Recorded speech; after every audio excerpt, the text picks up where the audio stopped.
ठीक है। आज हम लोग यानी कि बात करेंगे इलेक्ट्रोमैग्नेटिक वेव्स। शायद मैंने आपको थोड़ी चीजें जो है पिछली क्लासेस में यानी कि मैंने बताया था कि क्या होता है इलेक्ट्रोमैग्नेटिक वेव्स, और हम लोग जो है यानी कि कैसे इसके बारे में जानेंगे। आपको मैंने याद हो तो मैंने कहा था कि जो वैसे जो लाइट होते हैं वो डुअल नेचर को शो करते हैं। कौन कौन से नेचर को शो करते हैं, कोई मुझे बताना चाहेगा? लाइट लाइट जो होता है, एक पार्टिकल नेचर शो करता है, दूसरा कौन सा नेचर शो करता है? वेव। Very good. यानी कि जो है particle nature and wave nature show करता है। अब देखो, यहाँ पे ये जो इलेक्ट्रोमैग्नेटिक है ये वेव है, लेकिन जो भी लाइट है वो क्या करेंगे कि जो है डुअल नेचर को शो करते हैं। एक तो पार्टिकल नेचर को शो करते हैं, दूसरा यानी कि वो क्या करते हैं, वेव नेचर को शो करते हैं। आपको ये बहुत जानना जरूरी है, क्योंकि आज ही जो WBJE का एग्जाम हुआ था उसमें से पूछा था कि फोटो इलेक्ट्रिक इफेक्ट कौन से नेचर को शो करता है, पार्टिकल नेचर, वेव नेचर या बोथ। तो आपको ये चीजें जो है यानी कि क्या रखने, ध्यान रखने, मैं यहाँ पे बता देता हूँ। हाँ सॉरी बेटा, नो सर। कुछ बताना चाह रहे हैं? ठीक है। अब देखो कहाँ कहाँ पार्टिकल नेचर शो करता है, कहाँ कहाँ वेव नेचर शो करता है। आपको बस जस्ट थोड़ा सा याद रखना है। जो वेव नेचर शो करता है, ठीक है, एंड पार्टिकल नेचर, जो वेव नेचर होता है ना वो कंटिन्यूअस मैनर में शो करता है। ये कैसा शो करता है? कंटिन्यूअस मैनर में। आपसे पूछा जाएगा ये कैसे शो करता है, तो ये कंटिन्यूअस मैनर में, यानी कि पूरा का पूरा जो है यानी कि क्या रहेगा, एक सीक्वेंस में बनेगा। जैसे समझाने के लिए मैं एक छोटा सा कहता हूँ कि मैंने स्लोप ले लिया। ठीक है, आप लोगों ने बचपन में वो झूला झूले होंगे जिसके अंदर ऊपर पे चढ़ के जो है नीचे की ओर फिसलते हैं। आप लोग, अरे यार मिनट, इस प्रकार से एक झूला होता है। ठीक है, कुछ इस प्रकार से। अब देखो, अगर जब आप यहाँ पे बैठ के अगर जब भूलो आप जो है नीचे की ओर जाओगे, तो देखना वो हर एक पॉइंट पे होते हुए यानी कि क्या जाएगा, नीचे की ओर जाता है। यहाँ से ऐसा नहीं होगा कि कोई पॉइंट पे। लेकिन अगर मैं बात करूं पार्टिकल नेचर की, तो पार्टिकल नेचर होता है डिसकंटिन्यूअस मैनर में होता है। ठीक है, पार्टिकल नेचर कैसा होता है? डिसकंटिन्यूअस। ये क्वेश्चन भी पूछा गया है जे मेंस में कि जो वेव नेचर होता है वो कंटिन्यूअस मैनर शो करता है या डिस्क्रीट मैनर शो करता है। तो कंटिन्यूअस मैनर शो करता है वेव नेचर। अब ये देखो ऐसा होता है, सीढ़ी देखें आप लोग, कुछ उसी प्रकार से होता है। मैं सीढ़ी बना देता हूँ ताकि कि आप लोगों को ज्यादा क्लियरिटी मिले। ठीक है, कुछ इस प्रकार से सीढ़ी है।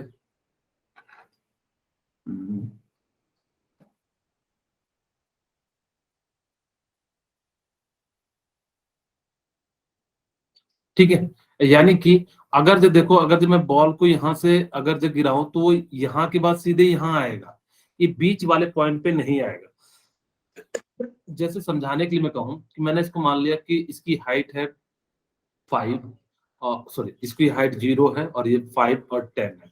ठीक है, 0, 5, 10, 15 है। यानी कि जो पार्टिकल है इनिशियल में 15 पे है, वो आके कहाँ रुकेगा, यानी कि 10 पे बीच में नहीं रुकेगा, 13, 14, 12, 11 पे नहीं रुकेगा। वो कहाँ रुकेगा? सीधे 15 है तो यानी कि 10 पे आके रुकेगा। तो ये जो है यानी कि क्या करता है, पार्टिकल नेचर। आपको बस दो बातें याद रखनी है यहाँ से।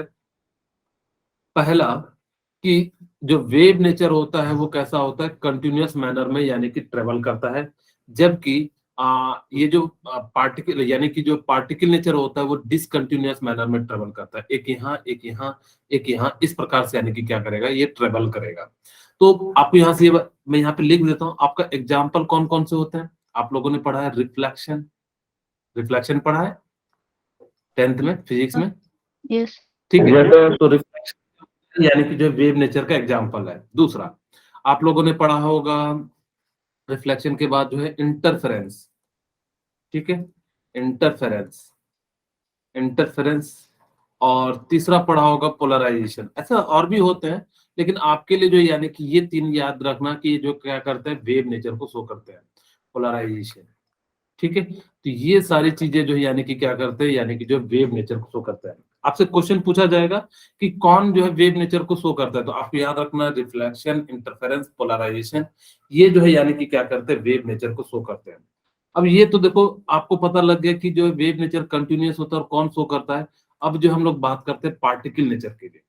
ठीक है, यानी कि जो पार्टिकल नेचर, वैसे लाइट दोनों नेचर शो करता है, wave nature as well as particle nature, ठीक है। इसीलिए इसको हम लोग क्या कहते हैं, डुअल बिहेवियर, यानी कि लाइट जो है शो करता है पार्टिकल नेचर। यानी कि जो लाइट है वो जो है पार्टिकल नेचर शो करता है, यानी कि डिसकंटिन्यूअस मैनर में ट्रेवल करता है, या डिस्क्रीट भी लिखा रहे, ठीक है, डिसकंटिन्यूअस मैनर में ये ट्रेवल करता है।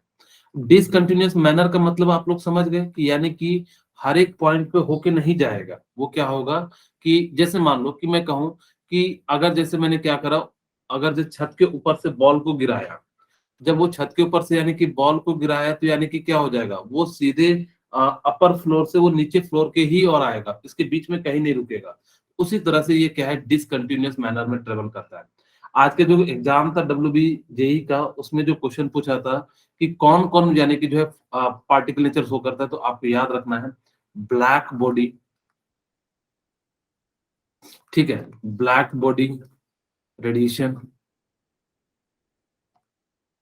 ठीक है, कॉमा, और photo electric effect, photo electric effect, हम लोग इसके बारे में डिटेल में बात करेंगे। फोटो इलेक्ट्रिक इफेक्ट, ये दोनों जो इफेक्ट है वो कैसे शो करते हैं, यानी कि पार्टिकल नेचर को शो करता है। याद रखना लाइट के कितने पार्ट बिहेवियर होते Yes, हैं, दो sir. बिहेवियर होते हैं, एक हाँ एक वेव नेचर, दूसरा कौन सा होता है, पार्टिकल नेचर। जो वेव नेचर होते हैं वो कैसे होते हैं, कंटिन्यूअस होते हैं। पार्टिकल नेचर कैसे होते हैं, डिसकंटिन्यूअस होते हैं। वेव नेचर का क्या क्या एग्जाम्पल है, यानी कि इंटरफेरेंस, पोलराइजेशन, रिफ्लेक्शन, ये जो है यानी कि क्या है, इनके एग्जाम्पल है, ठीक है। अब यहाँ पे देखो यानी कि पार्टिकल नेचर कौन शो करते हैं, यानी कि जो है black body radiation, photo electric effect, ये जो यानी कि क्या करते हैं, यानी कि जो पार्टिकल नेचर को शो करते हैं।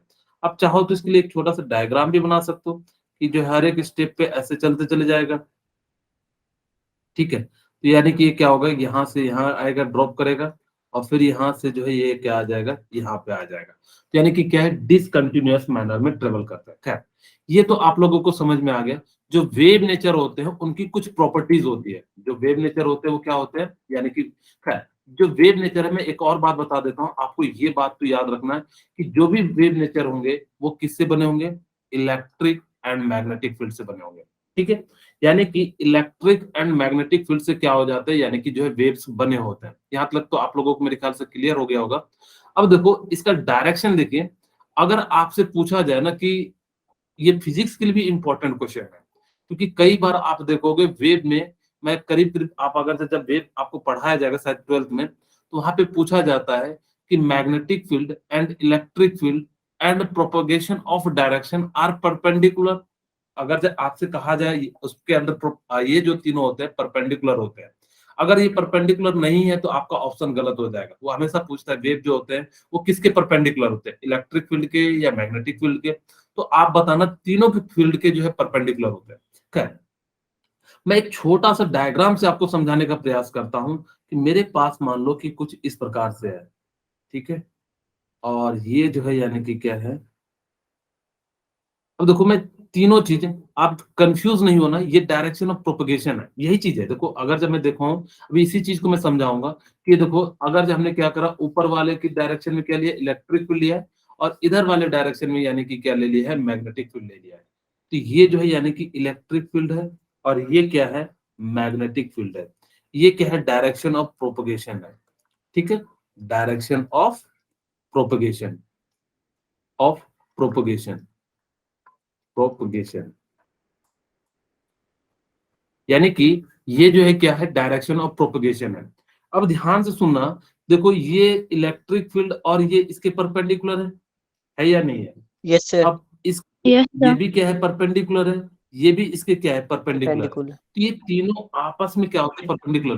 वीवीआई में लिख दे रहा हूँ क्योंकि मैं स्ट्रक्चर ऑफ एटम में देखा हूँ, कई बार इस क्वेश्चन को पूछे गए हैं, और अलग अलग एग्जाम में जो है यानी कि अलग अलग तरीके से पूछे जाते हैं। ये फिजिक्स के लिए भी इंपॉर्टेंट है। आपसे वहां जब वेव पढ़ाया जाएगा, वेव यूनिट, वहां पे बार बार वो कहा जाएगा कि डायरेक्शन ऑफ प्रोपगेशन के इलेक्ट्रिक फील्ड परपेंडिकुलर होता है, यानी वो जो है आपको यही ग्राफ दिखाएंगे।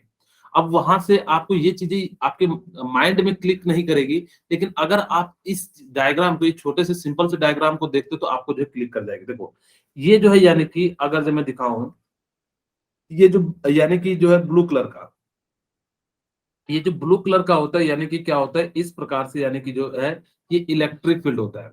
ठीक है, अब देखो हम लोग इसको कहते हैं कि जो ये जो है इलेक्ट्रिक फील्ड है और ये जो है यानी कि क्या है, बी है। ये क्या है, बी है।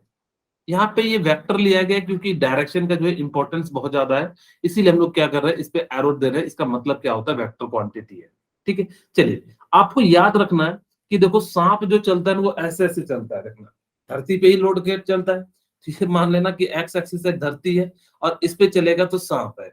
और सांप यानी कि क्या करेगा, यानी कि किसी को भी बाइट कर सकता है। तो आपको ये याद रखना है कि इस प्रकार से यानी कि क्या करता है, यानी कि जो है घूम घूम के चलता है। ये डायरेक्शन याद रखने का तरीका, इन केस कभी आपको जरूरत पड़ जाए तो यानी कि सांप जो रेंगता है ऐसे ऐसे रेंगता है। ठीक है, और जैसे ऐसे ऐसे रेंगेगा तो एक्स एक्सिस पे, तो ये जो क्या हो जाएगा, जो है मैग्नेटिक फील्ड हो जाएगा। और इलेक्ट्रिक फील्ड जो होता है यानी कि बहुत तेजी से चलता है, तो एकदम लहर के फॉर्म में यानी कि इस प्रकार से चलता है, जिस कारण से ये जो है यानी कि क्या हो जाएगा। खैर आपको इतनी चीजें नहीं पूछेगा डिटेल में, लेकिन आपको अगर इन केस कभी ग्राफ में अगर पता करना हो कि कौन मैग्नेटिक फील्ड है कौन इलेक्ट्रिक फील्ड है, तो आप याद रखना कि सांप जो चलता है वो हॉरिजॉन्टल यानी कि डायरेक्शन में चलता है, और जिस कारण से उसका जो है क्या हो जाएगा, इस प्रकार से हो जाएगा। दूसरा, अभी तक मैंने जो है ना सिर्फ दो क्वेश्चन बताए। क्या क्या बताया, पहला कि जो लाइट होता है वो डुअल नेचर को शो करता है, जो है पार्टिकल एंड वेव नेचर को शो करता है। दूसरा हमने बताया कि कहाँ पे जो वेव नेचर शो करता है, यानी कि इंटरफेरेंस, रिफ्लेक्शन। और हमने जो तीसरा बताया यानी कि पोलराइजेशन, यहाँ पे जो क्या करता है, वेव नेचर को शो करता है। फिर हमने बताया कि जो वेव नेचर होता है वो कंटिन्यूअस मैनर में ट्रेवल करता है, जबकि पार्टिकल नेचर जो होता है डिसकंटिन्यूअस मैनर में ट्रेवल करता है। और ये जो पार्टिकल नेचर के जो एग्जाम्पल है, photo electric effect and black body radiation है। ठीक है, फिर हमने बताया कि जो वेव्स होते हैं वो जो डायरेक्शन होगा, यानी कि electric field and magnetic field and propagation का जो डायरेक्शन है, तीनों आपस में क्या होते हैं, यानी कि परपेंडिकुलर ट्रेवल करते हैं। अगर मैं एक और पॉइंट की बात बताऊं, तो ये जो होते हैं यानी कि वैक्यूम में भी ट्रेवल कर सकते हैं। यानी कि ये जो वेव होते हैं, कैसे वेव होते हैं, ट्रांसवर्स वेव होते हैं। ये कैसे वेव होते हैं, ट्रांसवर्स वेव। क्या ट्रांसवर्स वेव आप बताएंगे कैसे होते हैं ट्रांसवर्स वेव, कोई बताना चाहेंगे कि ट्रांसवर्स वेव कैसा होते हैं? सर जी आप ही बता दो। Okay, very good. ठीक है, मैं बता देता हूँ। ट्रांसवर्स वेव का मतलब होता है जिसको मीडियम की रिक्वायरमेंट नहीं होती है, लेकिन साउंड जैसे मैं बोल रहा हूँ ना, या आप लोग बोलते हैं, तो उसको साउंड को रिक्वायरमेंट होती है मीडियम की, क्योंकि ये जो एयर है इसको कंप्रेस करते हैं। और जैसे ये कंप्रेस हो जाता है तो जिस कारण से रेयरफेक्शन कंप्रेशन होता है, जिस कारण से जो है साउंड क्या होता है, आगे प्रोपोगेट होता है। तो इस कारण से हम लोग क्या करते हैं, यानी कि जो है लेकिन जो लाइट को आपको मीडियम की रिक्वायरमेंट नहीं होती, इसीलिए ट्रांसवर्स है। ये जो है क्या करेगा, वैक्यूम में भी ट्रेवल करेगा। चलिए अब इनकी प्रॉपर्टीज पढ़ लेते हैं, क्या क्या प्रॉपर्टीज होते हैं। Properties of electromagnetic waves, electric and magnetic field oscillate perpendicular to each other. यानी कि ये जो है क्या हो जाएगा, कि जो है परपेंडिकुलर होगा, यानी कि एक दूसरे के। आपको याद रखना वेव नेचर किसका बना होता है, इलेक्ट्रिक एंड मैग्नेटिक फील्ड। अब आपके मन में आएगा कि सर ये कैसे आप कह रहे हो कि sir electric field magnetic field बना है। एक्चुअली जो अभी मैं थोड़ी देर में बताऊंगा कि जो लाइट होते हैं वो किसके बने होते हैं, फोटॉन्स के बने होते हैं। और फोटोन के पास क्या होता है, यानी कि एनर्जी होती है। अगर जो फोटोन के पास अगर जो एनर्जी है, तो यानी कि वो क्या होगा, कुछ ना कुछ एनर्जी को क्या करेगा, इधर उधर करेगा। और आपको पता है जब एनर्जी जो है इमिट करते हैं या रिसीव करते हैं, तो इस दौरान जो है वो electric field and magnetic field का जो है प्रोड्यूस करते हैं। तो जिस कारण से यहाँ पे क्या हो जाता है कि electric field and magnetic field पर, तो आपको बस याद रखना कि इलेक्ट्रिक एंड मैग्नेटिक फील्ड जो होते हैं यानी कि क्या होते हैं, परपेंडिकुलर होते हैं। Both oscillate perpendicular to the direction of propagation of wave. अब कहोगे सर प्रोपगेशन ऑफ वेव का मतलब क्या है, जिस डायरेक्शन में जा रहा है। जैसे आप लोग देखना कि रस्सी को अगर जब मैं कहूं तो देखना कि अगर जैसे मान लो कि मैंने ये रस्सी ले लिया, ठीक है। अब रस्सी को आप क्या करोगे, यानी कि इस प्रकार से अगर जब मैंने थोड़ा सा इस प्रकार से झटका दिया, तो देखना वो रस्सी ये अब सीधे लाइन में नहीं चलती है, वो कैसे चलती है, ऐसे वेव के फॉर्म में चलती है। या आप लोगों ने देखा होगा कि पानी के अंदर अगर आप मारते हो तो वो कैसे चलता है, वेव नेचर के अनुसार से चलती है। क्या आप लोगों को वेव देखा है कि नहीं, कभी देखा किसी ने, बताइए। वेव आप लोगों ने देखा है कभी? Yes sir. सर तरंग हाँ, पानी पानी के में देखना, अंदर। तालाब के ऊपर जो है यस छोटा सा पत्थर मारना, ठीक है। तो जैसे ही मारोगे देखना वो जो सर्कुलर फॉर्म में होगा, यानी कि क्या हो जाएगा, आपको जो है वेव के फॉर्म में यानी कि क्या होगा, दिखाई देगा। ठीक है, यस तो इस प्रकार से यानी कि क्या कर सकते हैं, यानी कि जो है आप लोगों को ये सारी चीजें जो है दिखाई देंगी। बस याद रखना कि ये तीनों जो होते हैं कैसे होते हैं, यानी कि परपेंडिकुलर डायरेक्शन में होते हैं। अब do not required any medium for propagation, यानी कि इनको जो है यानी कि क्या होते हैं, मीडियम की रिक्वायरमेंट नहीं होती है यानी कि इसको प्रोपोगेट करने के लिए, क्योंकि ये क्या होते हैं, ट्रांसवर्स वेव होते हैं। आपको याद भी रखना है, लाइट कैसा वेव होता है, ट्रांसवर्स वेव होता है, जबकि साउंड कैसा होता है, लॉन्गिट्यूडनल वेव होता है। ठीक है, आपको वहां पे भी फिजिक्स में भी बताया जाएगा, चिंता मत करो। लेकिन यहाँ पे कैसा हो जाता है, यानी कि ट्रांसवर्स वेव हो जाता है, और वो कैसा हो जाता है, लॉन्गिट्यूडनल वेव हो जाता है sound. Can travel in vacuum, हाँ यस, यानी कि जो है ये क्या कर सकता है, यानी कि जो है वैक्यूम में ट्रेवल कर सकता है, क्योंकि इसको मीडियम की रिक्वायरमेंट नहीं होती है। इसीलिए देखना कि आप लोगों ने कभी देखा है कि जब वो ऊपर जाते हैं तो यानी कि जब सपोज करो कि क्या हो गए, कि मान लो कि आप लोग जो गए, सपोज करो कि आप लोगों एक बहुत बड़े साइंटिस्ट बन गए, और आप लोगों को नासा ने कहा कि नासा क्या था, इसरो ने कहा कि चलो जो है यानी कि इस क्लास के जो बच्चे हैं वो चले जाएंगे यानी कि जो है मून पे या किसी और पे। तो वहां पे कैसे लोग बात करते हैं पता है आप लोगों को? सिंबॉलिक जो है यानी कि क्या करते हैं, यानी कि बात करते हैं सिंबल के फॉर्म में, यानी कि क्या करते हैं, वो बात करते हैं। सिंबल यानी कि जैसे कुछ भी लेना हो देना हो तो उस लोग का अपना एक कोडिंग होता है, उस कोडिंग के अनुसार से यानी कि क्या करते हैं, यानी कि बात करते हैं। क्यों? गुड क्योंकि इवनिंग वहां, सर। हाँ हाँ बोलिए बेटा। सर गुड वहां पे इवनिंग। क्या होता है कि वहां पे जो साउंड को ट्रेवल करने के लिए जो है वैक्यूम में जो है साउंड ट्रेवल नहीं होता है, तो इस कारण से यानी कि ये जो हो जाता है। खैर, अब देखो यानी कि आप लोगों को पता है वेवलेंथ क्या होता है। अगर जब मैं कहूं the distance between two successive crust और ट्रफ इज नोन एज, यानी कि वेवलेंथ। ठीक है, वेवलेंथ को आप किससे रिप्रेजेंट करते हो, लैम्डा से रिप्रेजेंट करते हो। मैं लिख भी देता हूँ डेफिनेशन, कहीं कि आप लोग भूल जाओगे वेवलेंथ क्या होता है, तो मैं यहाँ लिखते भी चले जाता हूँ, एक एक करके एक्सप्लेन भी करते चले जाता हूँ। वेवलेंथ, ठीक है, the successive the successive distance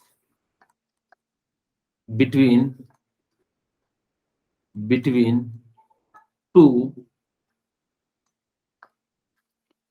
crust and trough is known as is known as wavelength।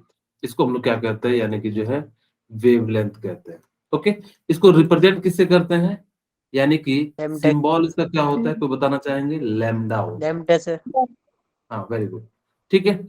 और यानी कि जो है इसका क्या हो जाता है, यानी कि जो है लैम्डा जो इसका ये हो जाता है। खैर, अब यहाँ से आप लोगों को ये तो पता लग गया कि इसका जो ये होता है, यानी कि जो वेवलेंथ क्या होगा, चाहे हो तो यहाँ से यहाँ, या फिर जो है यानी कि क्या कर सकते हो यहाँ से, ये जो ऊपर वाला पार्ट होता है उसको हम लोग क्या कहते हैं, ट्रस्ट कहते हैं, या नीचे वाले वाले पार्ट को हम लोग क्या कहते हैं, ट्रफ कहते हैं। चाहो तो यहाँ से यहाँ की भी दूरी को हम लोग क्या कह सकते हैं, वेवलेंथ कहते हैं। और इसको जो यूनिट होता है वो मीटर हो जाता है। इसका यूनिट क्या हो जाता है, यानी कि जो है मीटर हो जाता है। ओके, यहाँ तक लिखने को कोई दिक्कत है बताइए? No sir. अब देखो, यानी कि अब आप लोगों के सामने जो है याद रखना है फ्रीक्वेंसी क्या होता है। ठीक है, यानी कि क्या हो जाता है, फ्रीक्वेंसी किसे कहते हैं। मैं यहाँ पे फ्रीक्वेंसी लिख देता हूँ, ये इंपॉर्टेंट है, यहीं से मैं फॉर्मूला भी देने जा रहा हूँ आप लोगों को, फ्रीक्वेंसी। और इसी फ्रीक्वेंसी से जो क्वेश्चन भी आया था। फ्रीक्वेंसी का मतलब क्या होता है, the number of wave passes per unit time is known as wave frequency. Frequency का मतलब क्या होता है कि एक सेकंड के अंदर कोई भी यूनिट टाइम में, पर यूनिट टाइम, कि चाहे एक मिनट ले लो चाहे एक आवर ले लो, कि कितने पास हो रहे हैं, उसको हम लोग क्या कहते हैं, यानी कि जो है वेव कहते हैं, फ्रीक्वेंसी कहते हैं। मैं यहाँ पहले लिख देता हूँ, the number of the number of the number of wave passes per unit time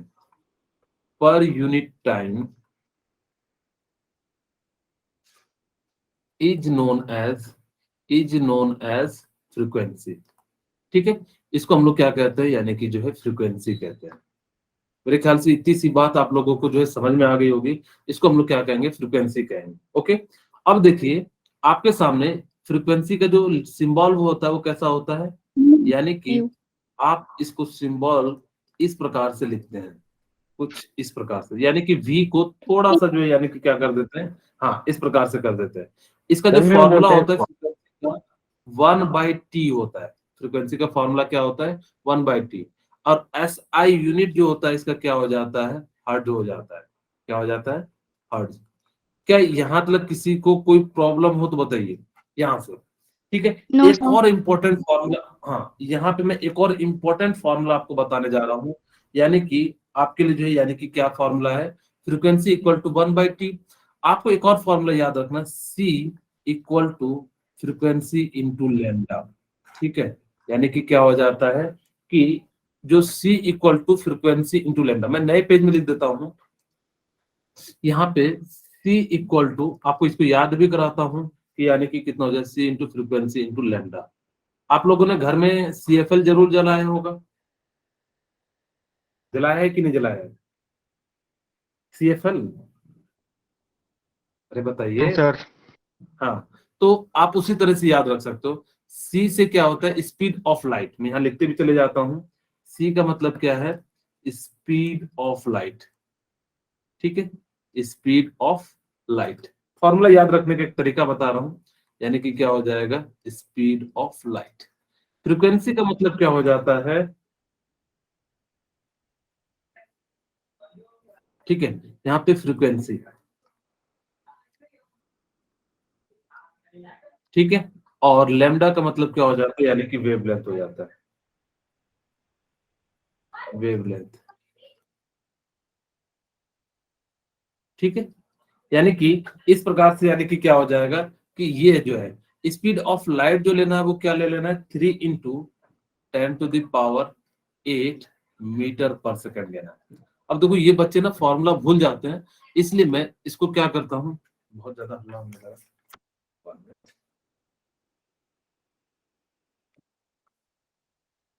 आप लोग कैसे लेट हो गए,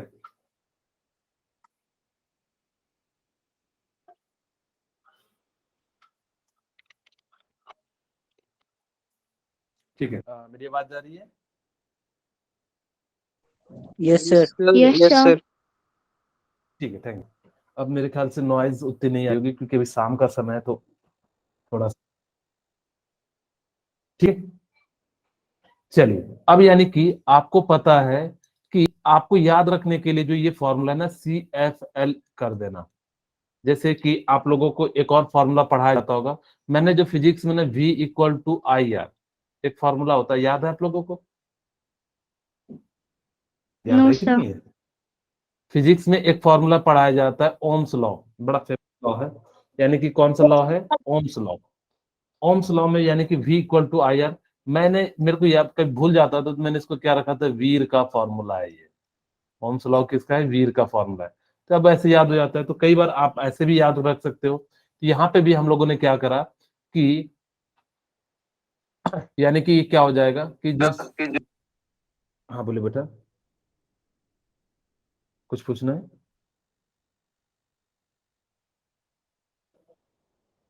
किन्हीं को कुछ डाउट है, नो सर। ओके, चलिए ठीक है। अब यानी कि आपके पास यानी कि क्या है कि मान लो कि यहाँ पे जैसे ही हमने क्या करा कि आपको इसको याद रखने का CFL है, यानी कि C से क्या होता है, यानी कि स्पीड ऑफ लाइट, F से फ्रीक्वेंसी, और L से क्या हो जाता है, यानी कि लैम्डा। तो यानी कि इस प्रकार से आप क्या कर सकते हो, यानी कि जो है इसको लिख सकते हैं, ठीक है। अब यानी कि आपको ये वैल्यू याद रखनी है क्योंकि आपको ये काफी ज्यादा जो है यानी कि क्या आएगी, काम आएगी, ठीक है। यानी कि क्योंकि आपको बहुत सारे जगह पे यानी कि क्या आ जाएगा, ये जो है फॉर्मूला आप लोगों के लिए काम आ जाता है। इसको कई तरीके से लिखा जाता है, frequency equal to C by lambda भी लिखा जा सकता है। यानी कि जिस प्रकार से यानी कि वो दिया रहे, तो यानी कि क्या कर सकते हो, आप लिख सकते हो। तो ये फॉर्मूला आप लोगों को याद रखना है, ठीक है। अब चलिए वापस चलते हैं, यानी कि हम लोगों ने फ्रीक्वेंसी पढ़ लिया, वेवलेंथ पढ़ लिया।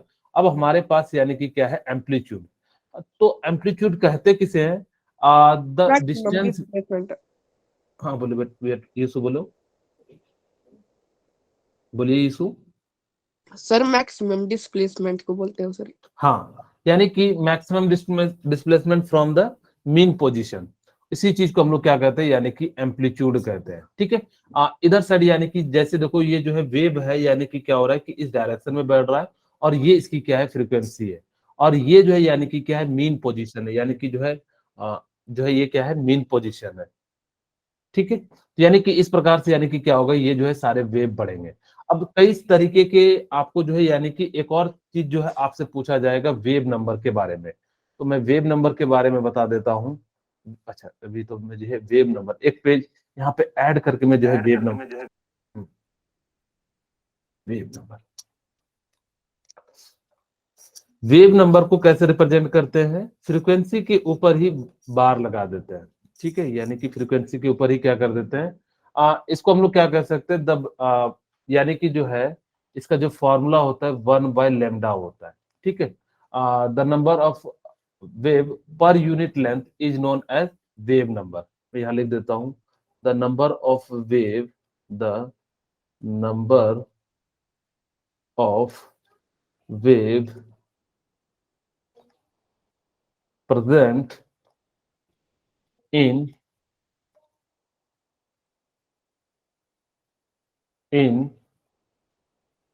पर unit length, per unit length. अब मैं इसको फिर से समझाता हूं कि ये क्या होता है, per unit length is known as, is known as wave number. ठीक है, मेरे ख्याल से यहां तक किन्हीं को कोई दिक्कत हो तो आप बिल्कुल पूछना। मैं समझ सकता हूं कि आप लोगों के लिए बिल्कुल नया यूनिट है, लेकिन अगर आप नहीं पूछोगे तो आप लोगों की ही दिक्कत है। अब ये जैसे मैं क्वेश्चन कराऊंगा तो आप लोगों के लिए काफी ज्यादा इंपॉर्टेंट रहेगा, ये बहुत ज्यादा है, यहाँ से आपको क्वेश्चन आपको मिलेंगे ही मिलेंगे। यहाँ से आपको 3-4 बातें याद रखनी है। एक तो C इक्वल टू क्या हो जाएगा, ये वाला फॉर्मूला बहुत ज्यादा आगे भी हम लोग यूज करेंगे, एनर्जी इक्वल टू SC/λ के रूप में भी यूज करेंगे, तो वहां पे आप लोग के लिए इसका यूज करेंगे। ठीक है, तो खैर, तो ये सारी चीजें जो है यानी कि क्या करना है आपको, यानी कि ध्यान रखना है, तो यानी कि ये सारे क्या है, फॉर्मूले है। अब यहाँ से आप लोगों को पता लग गया। अब यहाँ पे आपकी बुक में ना एक वेव का सीक्वेंस दिया हुआ है, शायद आप लोगों ने ध्यान दिया नहीं होगा। आप एनसीईआरटी की बुक देखोगे ना, वहां पे अलग अलग वेव, अलग अलग यानी कि जो है यार, मैं एक बात आप लोगों को बता देता हूं कि जो भी आपको कैसे पता लगता है, यानी कि जो भी एनर्जी रिलीज करते हैं उसके अंदर ये सभी रेज मौजूद होते हैं। जैसे मैं कहूं कि शायद मेरा कलर जो है शर्ट का वो ब्लू दिख रहा होगा, इसका मतलब क्या है कि आपके सामने जो है आंखों पे जो सबसे ज्यादा कलर जा रही है वो व्हाइट और ब्लू कलर जा रही है, जिस कारण से आपको ब्लू कलर दिखाई देता है। यानी कि कोई भी चीज आपको दिखाई देती है ना, वो तभी दिखाई देगी, ये बात मेरे ध्यान से सुनना, कि आप लोगों को मैं बता रहा हूँ, ये फिजिक्स की यूनिट को मैं बता दे रहा हूँ, वहां पे आप लोगों को फिर से बताया जाएगा कि कैसे आपको कोई भी चीज दिखती है। याद रखना कि दुनिया में जो भी रेडिएशन कर रहा है ना, वो हर एक टाइप के वेव को रेडिएट करता है। आपसे ये याद रखना कि जो भी हो, चाहे मेरी बॉडी से अगर जो कोई वेव्स निकल रही है हीट करने के बाद, तो वो क्या कर रहा है कि हर एक टाइप के वेव्स या वेवलेंथ को यानी कि इमिट करता है। तब आपके मन में आएगा कि सर हमें, ठीक है, आप लोगों को शायद इतना सा पता होगा, मुझे जहां तक लगता है कि आपको कोई भी कलर दिखाई देता है, वो वहां से टकराता है, वो पर्टिकुलर वेवलेंथ हमारी आंखों पे जाता है, और जैसे ही यानी कि हमारी आंखों पे जाता है तो वो क्या होता है, आपको वो कलर यानी कि क्या होता है, दिखाई देता है। अगर वो कलर आपकी आंखों पे जाएंगे, जितना ज्यादा होगा वो उतना ज्यादा आपको दिखाई देगा। अब जैसे मैं कहूं कि आप लोगों को ब्लैक कलर, व्हाइट कलर, या जैसे मैंने कहा कि मेरे शर्ट का कलर जो है यानी कि ब्लू है, या आप लोगों ने जो भी आपके आसपास होंगे टेबल या जो घर का जो टेंट होगा, या आपने जो वियर कपड़े पहने होंगे, वियर के होंगे, तो उनका देखना क्या होगा कि जैसे किसी का रेड, ब्लू, व्हाइट, जो भी ब्लैक हो, यानी कि वो कलर इसलिए आपको दिखाई दे रहा है क्योंकि पर्टिकुलर वेवलेंथ की जो संख्या है, अगर जैसे मैंने कहा कि मैंने गरम यानी कि जो है कोई चीज जलाना शुरू कर दिया, ठीक है, अब इससे हर एक टाइप के वेवलेंथ निकलेंगे, लेकिन ये रेड इसलिए दिख रहा है क्योंकि रेड कलर का जो वेवलेंथ है ये बहुत ज्यादा इमिट कर रहा है, जो कि आपकी आंखों पे जा रहा है, और जैसे ही ये आपकी आंखों पे जाएगा तो यानी कि आपको क्या होगा, ये जो है यानी कि क्या दिखाई देगा, यानी कि जो है आपको रेड कलर दिखाई देगा। जैसे मैंने कहा कि मेरा शर्ट ब्लू आपको दिख रहा होगा, इसलिए दिख रहा है क्योंकि आप लोगों को ये क्या कर रहा है, ब्लू कलर का जो है यानी कि वेवलेंथ ज्यादा टकराने के बाद जो है इमिट कर रहा है, जिस कारण से आपको दिखाई दे रहा है।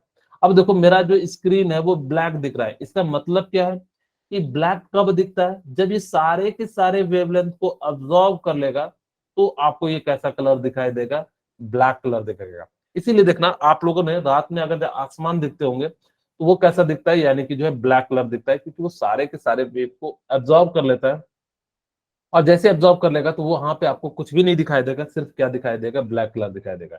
इसीलिए रात क्या होती है, यानी कि जो है अंधेरी हो जाती है, क्योंकि वहां पे जो भी आपके जो ऑब्जेक्ट से रोशनी आने वाली होती है वेव, वो क्या हो जाती है, वो ऑब्जेक्ट अब्जॉर्ब कर लेता है या उसके आसपास सराउंडिंग अब्जॉर्ब हो जाता है, जिस कारण से आपको वो कलर कैसा दिखाई देता है, ब्लैक कलर का दिखाई देता है। दूसरी बात, अगर आपके सामने कहोगे सर मेरे को व्हाइट कब दिखाई देता है, व्हाइट तब कलर दिखाई देगा जब वो सारी की सारी रेज जो है, यानी कि क्या कर देगा, रिटर्न कर देगा।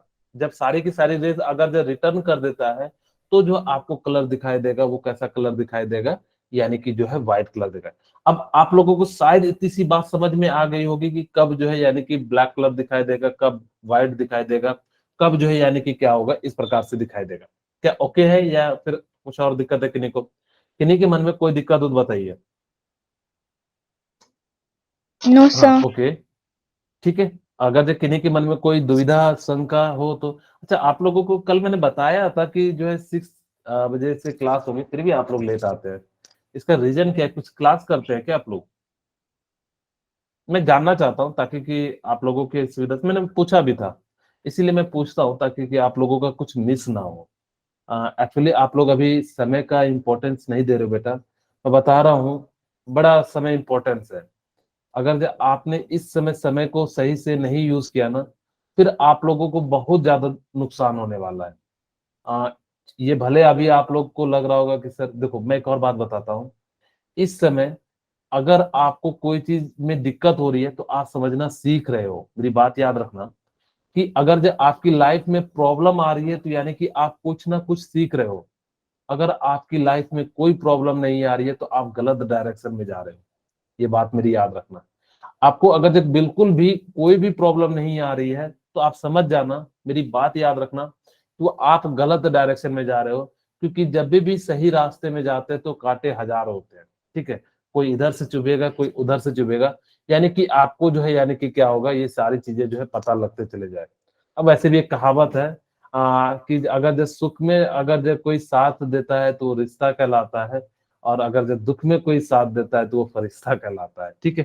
तो खैर, अब मैं फरिश्ता तो नहीं हूं, लेकिन आपको ये बताता हूं कि अगर आपने अभी सही से इस समय का यूज नहीं किया ना, देखो ये सारा समय जो है यानी कि किस पे है? यानी कि सिर्फ और सिर्फ स्टडी के ऊपर डिपेंड है।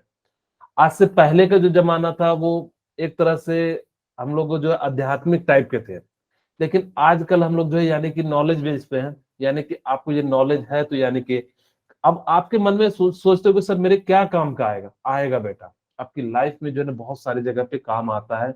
ठीक है, अगर जो इन केस मुझे ये समझ में, अगर जो मुझे कहो कि अगर आपकी आज अगर जो लाइफ बनने के लिए अगर जो मुझे कुछ अभी कुछ करना पड़े तो बिल्कुल कर लेना, क्योंकि किस्मत ना सडनली नहीं चमकती है, उसके लिए कई रातों को यानी कि चमकानी पड़ती है, तब जाके फाइनल में किस्मत चमकती है।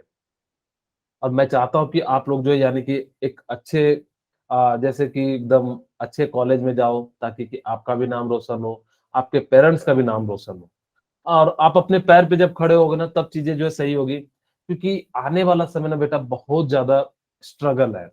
ये तुम लोग जो है मोबाइल, व्हाट्सएप, नींद और भी पता नहीं क्या क्या चीजें जो है फैक्टर आप लोगों को बर्बाद कर रही है। तो प्रयास करो कि इसको जो है जब भी, मैंने एक दिन आप लोगों को बताया भी था कि आप लोग क्या करो कि जब भी पढ़ने बैठो तो आप मोबाइल को दूर रख दो, आप कोई भी बुक लो और बुक से पढ़ो, साथ में बगल में डायरी रखो, ठीक है। और डायरी में जैसे कि आपको कभी भी कोई, जैसे मान लो कि मेरे को इसको कॉल करना है या कोई काम याद आ जाए तो आप उसको नोट डाउन कर लो, और आफ्टर 1 घंटे के बाद, ज्यादा नहीं, 1 घंटा फिजिक्स, 1 घंटा मैथ, 1 घंटा जो है केमिस्ट्री पढ़ो। आप मेरा यकीन मानो, मैं सही बता रहा हूँ कि अगर आपने 2 साल से 3-3 घंटे पढ़ लिया ना, आपको आईआईटी जाने से कोई नहीं रोक सकता। क्योंकि अब हम लोग क्या करते हैं कि लास्ट में फटाफट से थ्योरी पढ़ते हैं, तो उससे सारी कॉन्सेप्ट क्लियर नहीं होगी। आपको मैंने ये भी कहा कि आप क्या करो, जो भी यूनिट है उसके शॉर्ट नोट्स बनाओ, अगर आपने उसके शॉर्ट नोट्स बनाए तो वो आपको जब एग्जाम आएगा तो उस समय यानी कि आपको काफी ज्यादा मदद मिलेगा फटाफट से रिवाइज करने में। तो मैं इन बातों को ध्यान रखो, क्योंकि मेरे पास इतना समय नहीं है कि मैं आप लोगों को डेली डेली समझाऊं, लेकिन फिर भी एज अ मैं बड़े भाई होने के नाते आपको सजेस्ट करूंगा कि आप सिर्फ फोकस कीजिए पढ़ाई पे। 1.5 साल है, 1.5 साल अब बचा भी नहीं है मेरे ख्याल से। जून जुलाई में आपका पेपर होगा, तो साल हम मान के चलो 13 मंथ या 14 मंथ के आसपास है। अगर मुझे कहा जाए कि इस 13 मंथ के यूज करने से मेरी लाइफ बन सकती है तो बिल्कुल आप बनाइए। नहीं तो मैं बता रहा हूँ बेटा कि आप पीछे रह जाओगे, आपका साथ वाला जब आगे चले जाएगा ना, बड़ा दुख होगा। ये आज आपको नहीं पता, लेकिन उस समय जो यानी कि जब कोई आगे बढ़ जाता है ना आपका साथ, मन में बहुत दुख होता है। और मैं नहीं चाहता कि आप लोगों को इस तरह का कोई दुख का फेस करना पड़े। ओके, चलिए हम लोगों ने बहुत ज्यादा मैं जो है गप्पे मार दिया हूँ, तो चलिए आगे बढ़ते हैं। बस आप लोग मेहनत करते रहिए, मेहनत का फल बहुत मीठा होता है। ठीक है, तो काबिल बनिए, कामयाबी झक मार के आपके पास आएगी। आपको 3 इडियट मूवी का डायलॉग भी पता होगा, देखे भी होंगे। चलिए, अब यानी कि इस प्रकार से यानी कि क्या हो जाएगा, आप लोगों को वेवलेंथ, फ्रीक्वेंसी, वेव नंबर के जो है फॉर्मूले आपको पता हो गए। वेव नंबर का मतलब क्या होता है, यानी कि number of wave present in 1 unit length. अब इसका मतलब क्या है, जैसे मैंने कहा कि एक ये मीटर मैंने ले लिया, इसके अंदर वेव कितने हैं, अगर आप लोग मुझे बताओगे कितने वेव है, बताइए, कोई बताना चाहेंगे? सर वेरी, इसमें दो वेव है, दो वेव है। ठीक है, दो है। एक टफ एक क्रस्ट, यानी कि जो है इस प्रकार से, यानी कि कितने, यानी कि अगर जो मैंने इसका डिस्टेंस कितना मान लिया था, 1 मीटर, यानी कि जो है लेंथ मान लिया था। अगर जो इसका 1 मीटर मैंने लेंथ मान लिया, तो इसका जो वेव नंबर कितना हो जाएगा, यानी कि 2 हो जाएगा। तो इसी प्रकार से यानी कि क्या करना है आपको, वेव नंबर यानी कि क्या करना है, निकालना है। तो आप यानी कि सीधे सीधे जो वेव नंबर का फॉर्मूला क्या लगा सकते हो, 1/λ जो है यानी कि लगा सकते हो, यानी कि वेवलेंथ कितना है। तो अगर इस जो वेव है इसकी वेवलेंथ अगर जो आपको दी रहेगी, तो आप क्या कर सकते हो, आसानी से निकाल सकते हो। ठीक है, क्या किन्हीं को कोई दिक्कत हो तो बताइए। ठीक है, आगे बढ़ जाए। Yes sir. ओके, चलिए अब आप लोगों के लिए एक बात मैं बता देता हूं कि आपको वहां पे ना इससे बहुत ज्यादा क्वेश्चन पूछे जाते हैं। खैर, मैं इस पे चाहूँ तो 1 घंटे लेक्चर ले सकता हूँ, लेकिन मैं इस पे उतना ज्यादा लेक्चर नहीं लूंगा, क्योंकि वैसे भी हमारे पास बहुत ज्यादा समय की लिमिटेशन रहती है, क्योंकि इतने लेक्चर में हमें कंप्लीट करना रहता है। खैर, आपकी बुक में देखोगे कि gamma rays, X rays, ultraviolet rays, visual rays, infrared, microwave, radio waves, ये है। नीचे की ओर जाओगे ना बेटा, तो वेवलेंथ इंक्रीज होती है। नीचे की ओर जाने पे क्या होती है, वेवलेंथ इंक्रीज होती है। ठीक है, लेमडा क्या हो जाता है, इंक्रीज हो जाता है। क्या लेमडा आप लोग समझ जाओगे कि लेमडा किसे कहते हैं? Yes sir. Okay, yes sir. अब ऊपर की ओर जाओगे तो यानी कि फ्रीक्वेंसी क्या हो जाती है, इंक्रीज हो जाती है। फ्रीक्वेंसी हो जाती है, इंक्रीज हो जाती है। खैर, अब अभी क्वेश्चन जो पूछा गया था आईआईटी में 2020 के आसपास, उसमें पूछा था कि 4 दे दिया था, और आपको 4 में से पूछा था कि किसका वेवलेंथ ज्यादा है, या कभी पूछ लेता है कि किसकी फ्रीक्वेंसी ज्यादा है।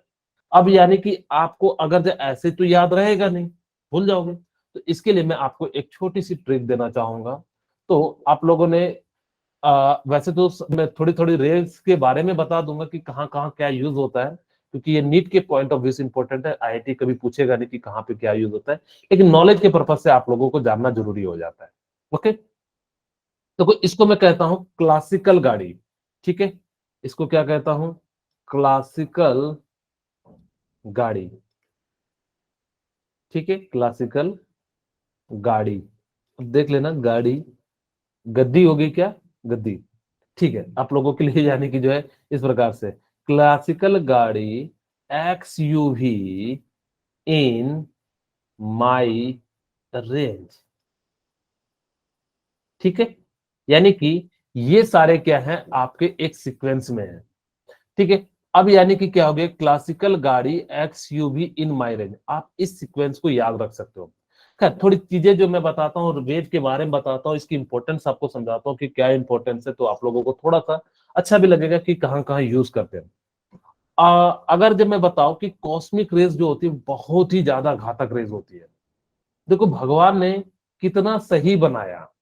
ठीक है, अगर जब मैं समझाऊं कि देखो भगवान ने पता नहीं कैसे इतनी सारी चीजें, कभी कभी मैं सोचता हूँ कि आखिर भगवान क्या सोचा था कि जो कि कहीं पे भी कोई गलती नहीं दिखती है। अगर आप देखोगे ना तो कहीं पे भगवान जो भी चीज बनाया है उसमें ऐसा कभी भी लूप होल नहीं दिखेगा कि ऐसा कभी जो है कोई लूप होल दिख जाए, नहीं। अब देखो यहाँ पे कि इसके पास भगवान ने देखो इसको पावर बहुत दे दिया। फ्रीक्वेंसी जिसकी ज्यादा होती है उसकी एनर्जी ज्यादा होती है, थोड़ी देर में आपको पता लग जाएगा। E इक्वल टू क्या हो जाता है, एच म्यू।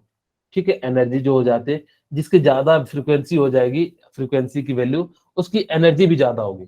इसकी फ्रीक्वेंसी तो इसकी जो एनर्जी है बहुत ज्यादा दे दी, इसको चाहो तो आप एक एनर्जी के टर्म में भी लिख सकते हो। ऊपर की ओर जो है एनर्जी ज्यादा होती है। ठीक है, ई जो है यानी कि क्या हो जाता है, ज्यादा हो जाता है। ठीक है, यानी कि जो ई की वैल्यू क्या है, यानी कि ज्यादा है। अब देखो भगवान ने इसको एनर्जी बहुत दे दी, लेकिन ट्रेवल करने के लिए जो क्षमता थी वो बहुत कम दे दी। यानी कि इसके पास एनर्जी इतनी है कि लेकिन इसको चलेगा कितना, 10 मीटर 15 मीटर, एक अप्रॉक्स बता रहा हूं। लेकिन ये देखो रेडियोस वेव की, यानी कि एनर्जी तो कम दे दी, लेकिन उसकी जो है फ्रीक्वेंसी बहुत जो है इसको क्या कर दिया, वेवलेंथ तो बहुत ज्यादा दे दी, लेकिन फ्रीक्वेंसी बहुत कम दे दी। यानी कि फ्रीक्वेंसी जिसकी कम है वो ज्यादा दूर तक ट्रेवल नहीं करेगा। जिस कारण से कि आपके पास यानी कि क्या हो गया कि कॉस्मिक रेस के पास एनर्जी ज्यादा है, लेकिन डिस्टेंस क्या करेगा, कम ट्रेवल करेगा। जिसके पास एनर्जी ज्यादा, अगर से सोचो कि इसके पास कॉस्मिक रेस के पास अगर ये डिस्टेंस ज्यादा ट्रेवल करता तो यानी कि सोचो कितने ज्यादा लोगों को नुकसान कर देता, बहुत ज्यादा, यानी कि जो है लोगों को नुकसान कर देता।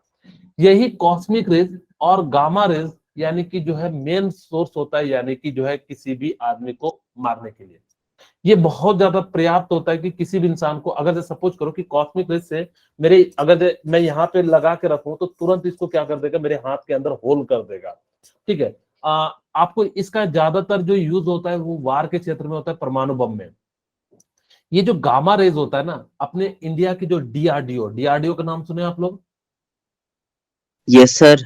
हाँ, यानी कि डिफेंस रिसर्च ऑर्गेनाइजेशन है। अगर आप लोग उसमें जाते हो तो आप लोगों की लाइफ भी बढ़िया हो जाएगी, मैं चाहता हूँ। क्योंकि एक इंजीनियर के लिए डीआरडीओ में एक सपना होता है कि वहां पे जाके वर्क करें।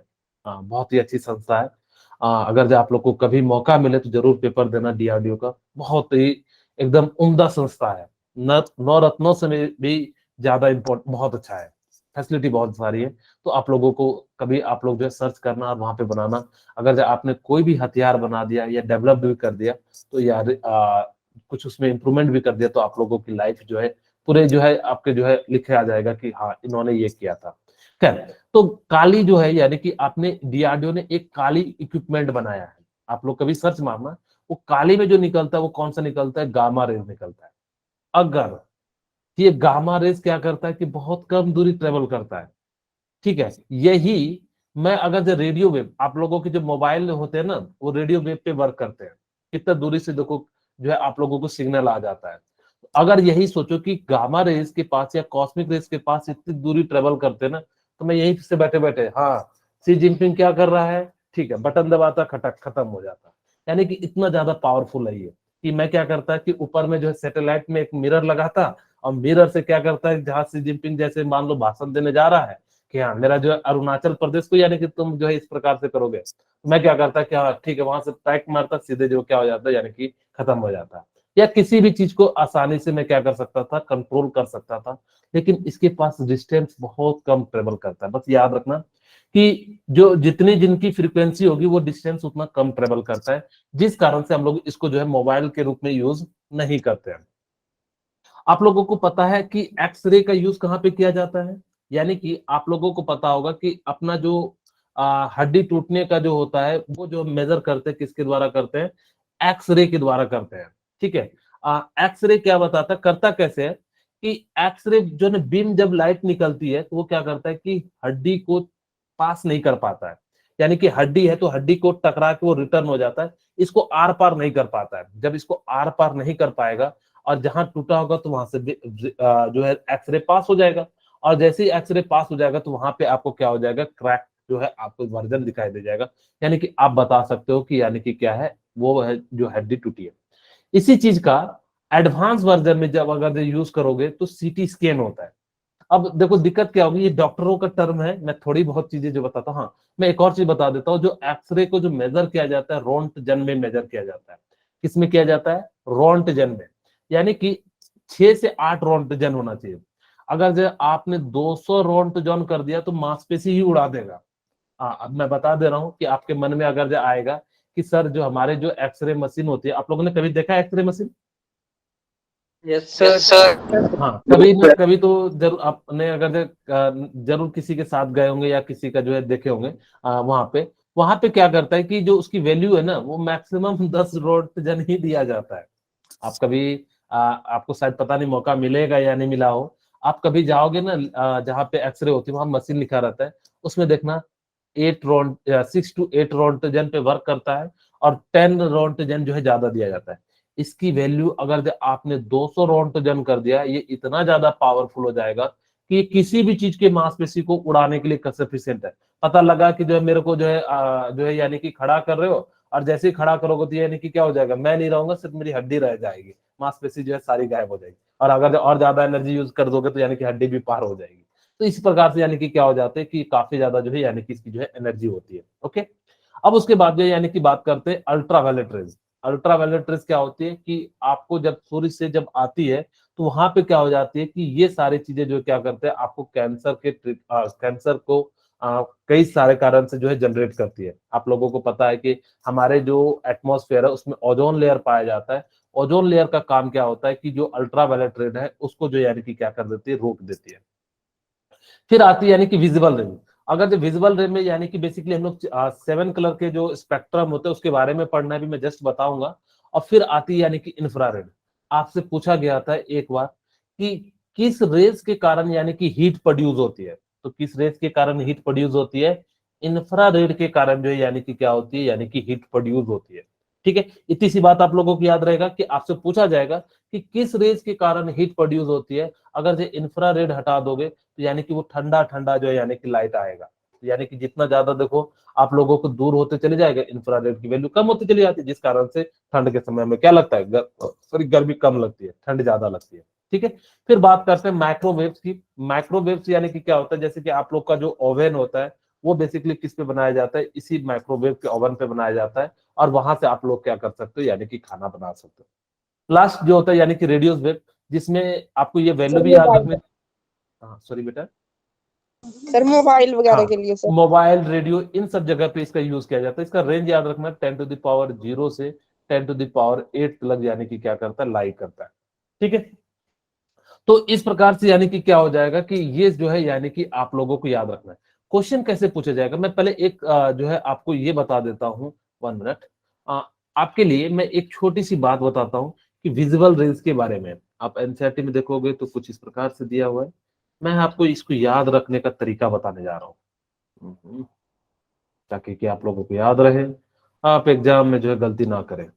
ठीक है, टोटल कितने कलर होते हैं? 7 कलर होते हैं, आप लोगों को याद होगा। VIB GY। विवग्योर। हाँ, यानी कि क्या हो जाता है, विवग्योर। विवग्योर। आप क्या करो कि इधर से यानी कि इसको V लिख दो, ठीक है, इसको I लिख दो, विव ग्योर।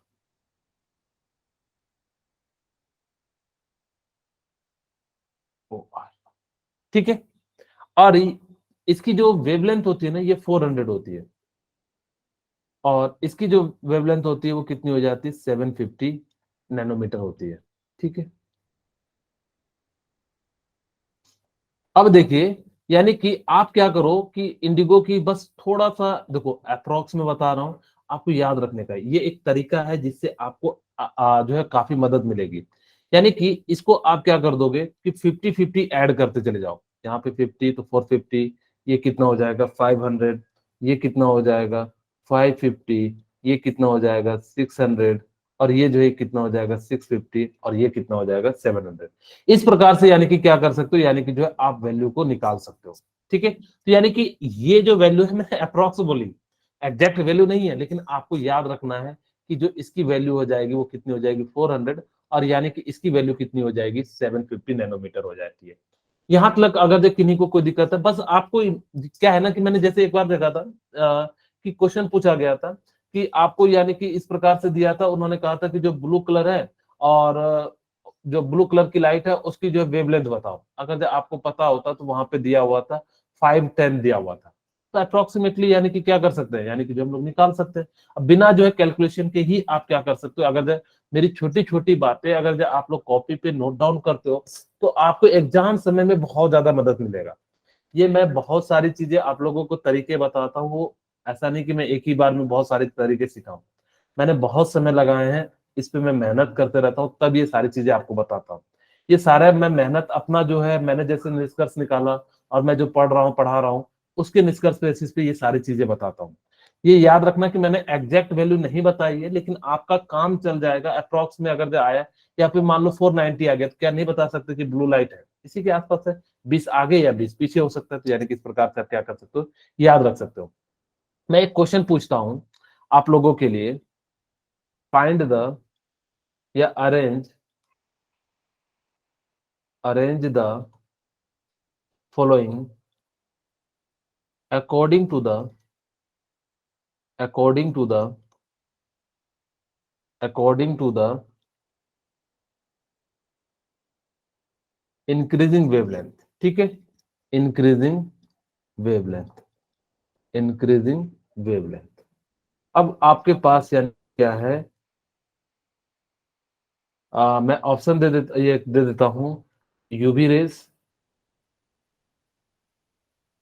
कोमा, इंफ्रारेड, इंफ्रारेड, और मैं दे देता हूं गामा रेज, गामा रेज, और लास्ट दे देता हूं रेडियो वेव्स। ठीक है, आपको यानी कि इंक्रीजिंग ऑर्डर में लिखना है, चाहे जैसे भी ऑर्डर लिख लो, यानी कि आपको अब आपको देखना है सबसे ज्यादा क्या होता है, क्लासिकल। पहले सर गामा रेज आएगा, गामा आएगा सर पहले। फिर सर यूवी रेज, फिर इंफ्रारेड, फिर रेडियो रेज। वेरी गुड, आप लोगों ने बिल्कुल सही जवाब दिया। यानी कि क्लासिकल गाड़ी X U V in my range. आपको पता है यानी कि वेवलेंथ नीचे की ओर जाते तो यानी कि क्या हो जाता है, इंक्रीज हो जाता है। नीचे की ओर जाने पर लेमडा क्या हो जाता है, इंक्रीज हो जाता है। यानी कि सबसे ज्यादा तो माई रेंज यानी कि रेडियो वेव हो गया, यानी कि सबसे ज्यादा तो यानी कि रेडियो हो गया। आपको इंक्रीजिंग ऑर्डर में लिखना है। फिर उसके बाद देखेंगे यानी कि क्या हो गया, इंफ्रारेड, यानी कि जो है आई एन हो गया, यानी कि हम लोग क्या लिखेंगे, इंफ्रारेड। फिर उसके बाद यानी कि क्या है, यूवी रेज, मैंने दो अलग अलग लिख दिया, यहाँ पे यूवी रेज हो जाएगा। ठीक है, यानी कि क्या हो गया, यूवी रेज। फिर उसके बाद आपके पास क्या बच गया, यानी कि जो है गामा रेज, यानी कि जो है सबसे कम जो वेवलेंथ हो जाएगा वो गामा रेज का, सबसे ज्यादा यानी कि वेवलेंथ क्या हो जाएगा, रेडियो वेव्स का। क्या इस टाइप का आपके पास क्वेश्चन आएगा तो यानी कि क्या आप सॉल्व कर लोगे? Yes sir. अच्छा, एक और क्वेश्चन दे देता हूँ एनर्जी के टर्म में। ठीक है, आपके पास मान लो मेरे को दिया कॉस्मिक रेज, कॉस्मिक रेज आपको अरेंज करना है, कॉस्मिक रेज, और मैंने दे दिया ultraviolet rays, ultraviolet rays. ठीक है, अल्ट्रा वायलेट रेज, और मैंने दे दिया यानी कि इंफ्रारेड, इंफ्रारेड। ठीक है, और मैंने दे दिया गामा रेज। गामा नहीं दे देता हूं क्योंकि नजदीक नजदीक हो जाएगा, माइक्रोवेव। ठीक है, आपको यानी कि क्या करना है, इंक्रीजिंग ऑर्डर एनर्जी के, यानी कि किसके, सर सबसे पहले सर माइक्रोवेव आएगा सर, फिर इंफ्रारेड, पहले माइक्रोवेव आएगा, उसके बाद इंफ्रारेड वेव आएगा, उसके बाद यूवी रेज, और सबसे लास्ट में आएगा सर कॉस्मिक रेज। ठीक है, कॉस्मिक चलिए ठीक है, कोई बात नहीं। आप लोगों ने जो है इंक्रीजिंग ऑर्डर ऑफ एनर्जी में लिखना है, तो यानी कि सबसे पहले हम लोग क्या करेंगे, फिर से पढ़ेंगे कौन सी, क्लासिकल गाड़ी X U V in my range. ठीक है, आपको पता है ऊपर की ओर एनर्जी क्या होती है, ज्यादा होती है। इंक्रीज। हाँ, वेरी गुड, थैंक यू बेटा।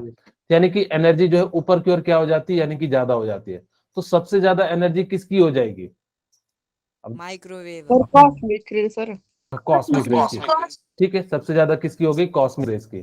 फिर अब देखो यानी कि Cosmic किसका ray. है, यानी कि अल्ट्रा इन 1 मिनट, अल्ट्रावायलेट रेज की, Ultra. यानी कि क्या हो जाएगा, यूवी रेज की। ठीक है, थैंक यू बेटा, आपने बता दिया। फिर आपके पास यानी कि कॉस्मिक रेज हो गया, अल्ट्रावायलेट, अब फिर क्या हो जाएगा, इंफ्रारेड, और लास्ट में क्या हो जाएगा, माइक्रोवेव। ठीक है, इंफ्रारेड को IR लिख देता हूँ, और इसको जो है माइक म्यूट कर लीजिए बेटा, यानी कि माइक्रोवेव। इस प्रकार से यानी कि क्या हो जाएगा आपका जो है, यानी कि सीक्वेंस हो जाएगा। बहुत इस टाइप के आपको क्वेश्चन पूछे जाएंगे, और आपको यानी कि क्या करना है, यानी कि आंसर दे देना है। ठीक है, सर आप चलिए, सर एक बार सर बीबीक्योर वाला सर ग्राफ निकालोगे सर?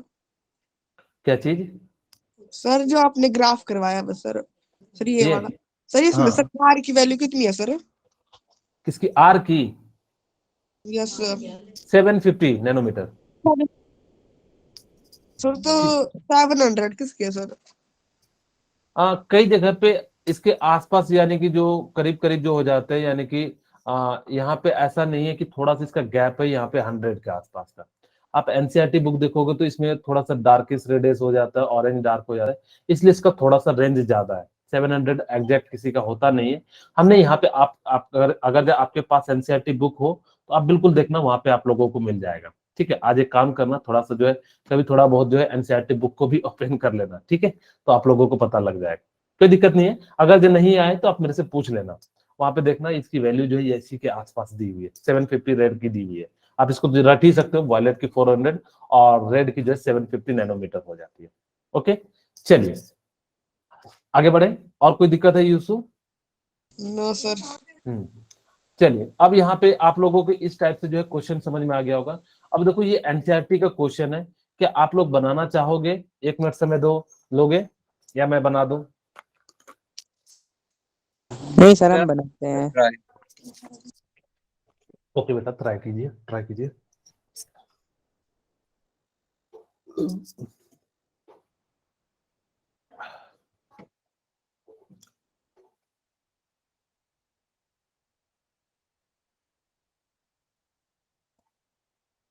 चलो मैं कुछ चीजें बता देता हूँ, ताकि कि बच्चे, बहुत सारे बच्चे, अच्छा आप लोग को मैंने जब टाइम बताया था तो आप लोग को टाइम पे आना चाहिए। बच्चे लोग, आप लोग टाइम की वैल्यू नहीं देते हो। ये देखो क्या दिया हुआ है, फ्रीक्वेंसी दिया हुआ है। फ्रीक्वेंसी कितना दिया हुआ है, 136 8 किलो हर्ट्ज। ठीक है, the Vividh Bharati station of All India Radio Delhi broadcast of on frequency of 1368 kilo hertz, calculate the wavelength of electromagnetic wavelength. यानी कि क्या करना है, वेवलेंथ कंप्लीट करना है, यानी कि जो कैलकुलेट करना है, यानी कि लेमडा की value, which part of electron. अब आपको याद है तो मैंने क्या फॉर्मूला बताया था, CFL, याद है? सी यस सर सर आ फ्रीक्वेंसी, गई हाँ वेरी गुड। कितनी वैल्यू आई बेटा इससे? 219.3। 219.3। Okay very good, thank you बेटा। यानी कि जो है इसका वैल्यू जो है इतना ही आ जाएगा। तो यहाँ पे देखो मेरे को क्या लेमडा निकालना है। ठीक है, यस सर अब अगर जो लेमडा निकालना है तो यानी कि लेमडा की वैल्यू क्या हो जाएगी, C/C फ्रीक्वेंसी आ जाएगी। ठीक है, अब यानी कि जो है क्या हो जाएगी, C/ जो है यानी कि क्या हो जाएगी, इस प्रकार से फ्रीक्वेंसी हो जाएगी। अब जैसे ही मैंने क्या करा कि यहाँ पे वैल्यू डाल दो, आपको C की वैल्यू कितनी बताई थी, याद है? सर 3.0 × 10⁸ ओके वेरी गुड, यानी कि 3.0 इंटू 10⁸ या 3 इंटू 10⁸ मीटर पर सेकेंड। फ्रीक्वेंसी कितनी दी हुई है, 1368 किलो हर्ट्ज को मैं अगर जो हर्ट्ज में लिखूं तो यानी कि 10⁻³ हर्ट्ज लिख सकता हूं। किसी को कोई दिक्कत है तो बताइए, ऐसा लिख सकता हूं। अगर मैंने इसको यानी कि सॉल्व किया तो यानी कि कितना हो जाएगा, यहाँ पे 5 और इसको सॉल्व करोगे तो यानी कि कितना आ जाता है, 219.3 यानी कि जो है मीटर आ जाता है।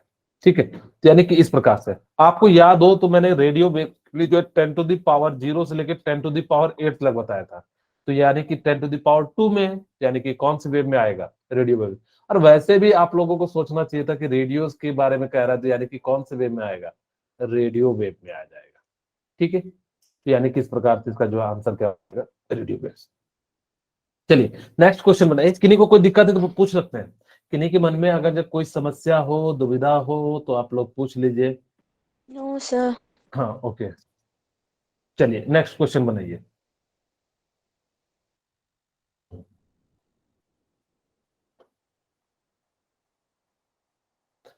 बहुत ही आसान सा क्वेश्चन है।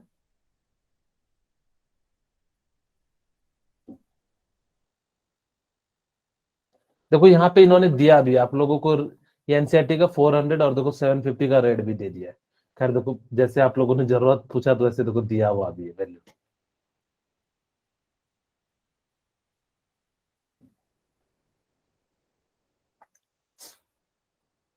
बन गया बाकी से?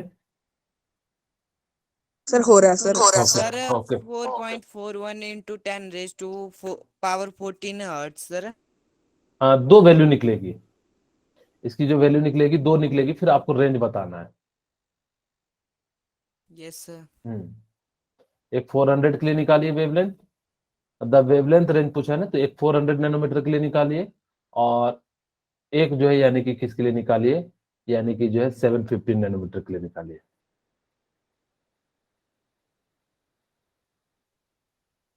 क्या मैं बनाऊं? सर जल्दी। 750 नैनोमीटर के लिए आई 7 पॉइंट हाँ 7.5 इंटू 10 to the power 14 के करीब करीब आएगा। ठीक है, यस दूसरा सर। एक तो ये निकल जाएगा, दूसरा कितना निकलेगा? सर दूसरे के लिए sir 4.00 very 10 raised good, to हाँ power very good, thank you. 10 upon 14। हाँ यानी कि आप लोगों ने जो है बिल्कुल सही बनाया। अब यहाँ पे आप क्या कर सकते हो, देखो आपको क्या करना है, वेवलेंथ निकालना है। ठीक है, the wavelength range of visible spectrum, यानी कि 400 नैनोमीटर से कितना दिया हुआ है, 750, यानी कि बेसिकली लेमडा दिया हुआ है। लेमडा वॉयलेट के लिए कितना दिया हुआ है, 400 नैनोमीटर। ठीक है, नैनोमीटर का मतलब आपको इस शायद मोल कॉन्सेप्ट में बताया था 10 to the power -9 होता है, याद है या भूल गए हो? और उसी प्रकार सर से याद। यानी हाँ, यानी कि रेड के लिए यानी कि क्या दिया हुआ है, यानी कि 750 नैनोमीटर दिया हुआ है। ठीक है, यस चलिए यहां तक किन्हीं को मेरे ख्याल से कोई दिक्कत नहीं होगा। अब हम लोग यानी कि क्या करते हैं, यानी सर कि जो, हाँ बोलिए बेटा। अब यहाँ पे आपको क्या करना है, फ्रीक्वेंसी निकालना है। अगर मैं क्या करूंगा, फ्रीक्वेंसी यानी कि जो निकालो किसके लिए, फ्रीक्वेंसी, फ्रीक्वेंसी को हम लोग रिप्रेजेंट करते इससे, और यानी कि इसे आपको याद रखने के लिए मैंने कहा था CFL, फ्रीक्वेंसी इंटू लेमडा, और यानी कि आपको फ्रीक्वेंसी निकालना तो C/लेमडा हो जाएगा। ठीक है, आपको बस ये याद रखने का तरीका है कि क्योंकि कई बार कंफ्यूज हो जाओगे, तो इसलिए जो है आप इसका क्या कर सकते हो, यानी कि यूज कर सकते हो। अब यहाँ पे देखो C की वैल्यू आपके पास कितनी है, 3 इंटू, 10 raised to power 8 और नैनोमीटर में यानी कि 400 इंटू, by 9 हाँ 10 raised to power 900। मीटर हो गया। अब इसको सॉल्व करोगे तो यानी कि कितना आ जाता है, 7.5 यही आंसर आ रहा था Shivam, 10 to the power -14 yes hertz. Sir. Yes sir. Okay ठीक, यस सर। ठीक है यस सर। ओके। उसी तरीके से यानी कि जो है फ्रीक्वेंसी ऑफ, यानी कि जो है रेड निकाल लेंगे, यानी कि रेड के लिए कितना हो जाएगा, 3 इंटू 10 to the power, यानी कि स्पीड ऑफ लाइट तो दोनों का सेम रहेगा, और यहाँ पे यानी कि कितना हो जाएगा, 750 into 10 to the power -9 metre, और इसको सॉल्व करोगे तो यानी कि 4 into 10 to the power -14 hertz. तो यानी कि इसका रेंज कहां से आ गया, यानी कि 4 इंटू 10 to the power -42, और यानी कि कितना आ जाएगा, 7.5 into 10 to the power -14 hertz हो जाएगा। तो ये इसका क्या हो जाएगा, यानी कि रेंज हो जाएगा। आपसे रेंज ही पूछा था, ये क्या हो गया, यानी कि रेंज। ये बात समझ में आई या नहीं आई? किन्हीं यस की, सर। हाँ किन्हीं को अगर जब कोई Yes. दिक्कत, किन्हीं के मन में अगर जो कोई दुविधा हो तो आप लोग पूछ लीजिएगा। सर पावर -14 कैसे आई? ओके, अब देखो ये ऊपर जाएगा तो यानी कि कितना हो जाएगा, 17 हो जाएगा। प्लस का हो जाएगा सर ये। हाँ तो यानी कि 17 हो जाएगा। ठीक है, अच्छा सॉरी, ये प्लस होगा ना, ये, यस सर प्लस होगा ये तो हाँ फिर ये। यानी कि तो प्लस हो पावर सर जाएगा। प्लस होगी। प्लस में हो जाएगा, मैंने थोड़ा सा गलत लिख दिया, तो ये जो है यानी कि क्या हो जाएगा, प्लस में हो जाएगा। तो यहाँ पे भी प्लस कर देता हूँ, ये जो है प्लस में हो जाएगा। ठीक है, तो यानी कि इस प्रकार से यानी कि क्या हो जाएगा, इसकी जो है वैल्यू हो जाएगी। क्या किन्हीं को कोई दिक्कत है तो आप लोग बता दीजिए, किन्हीं के मन में और कोई दुविधा हो। No, sir. सर +14 आएगा कि +17 आएगा सर? इसको कर डिवाइड भी करोगे ना 750 से, तो यानी कि 3 यस तो यानी कि जो है 3 डिजिट के बाद हो जाता है। हाउरेली डिस्ट्रिक्ट सर, मुझे यस्टरडे लिंक नहीं है।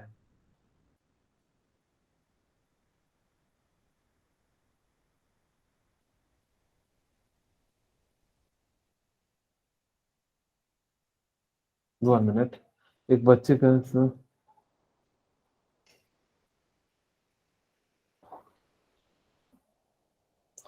I will call you.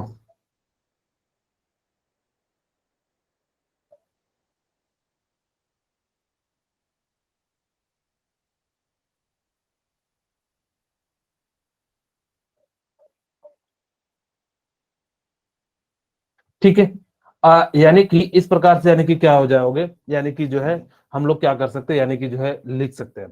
खैर, नेक्स्ट क्वेश्चन आप sir. लोगों के लिए जो है ये है, फटाफट से बनाइए।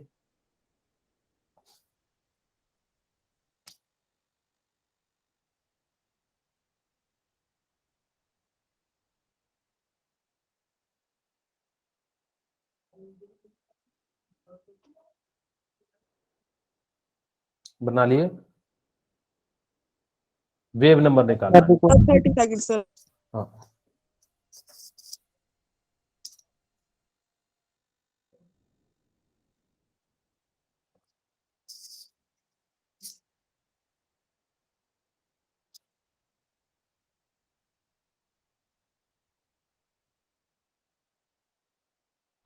Sir 0.017 into 10 raised to power 8 okay metre minus में। ओके, चलिए ठीक है।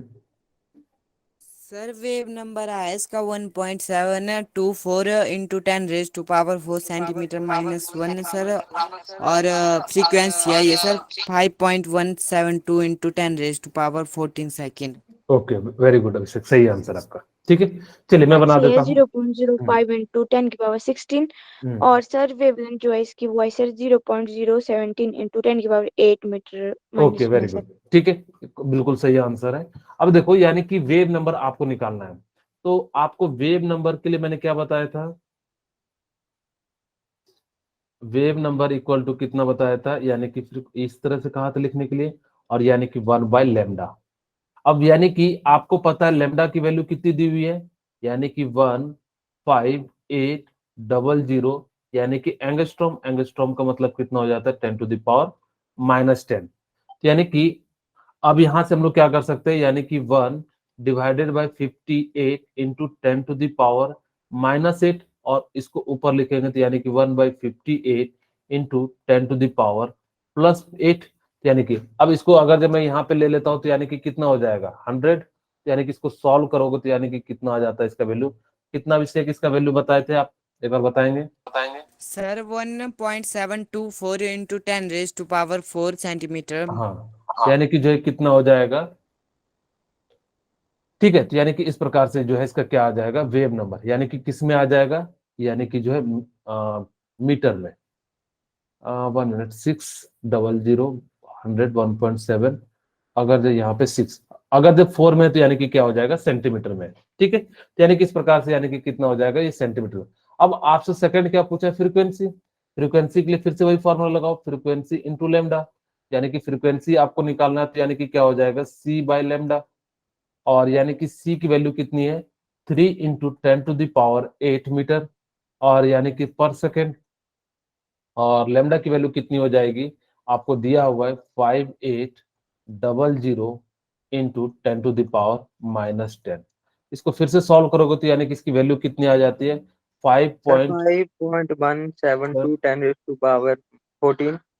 हाँ, यानी कि कितना हो जाता है, यानी कि 8 और 10, यानी कि जो इधर जाएगा तो यानी कि क्या हो जाता है, इसको कैलकुलेशन करोगे तो यानी कि जो है इतना जो है फ्रीक्वेंसी आ जाएगा।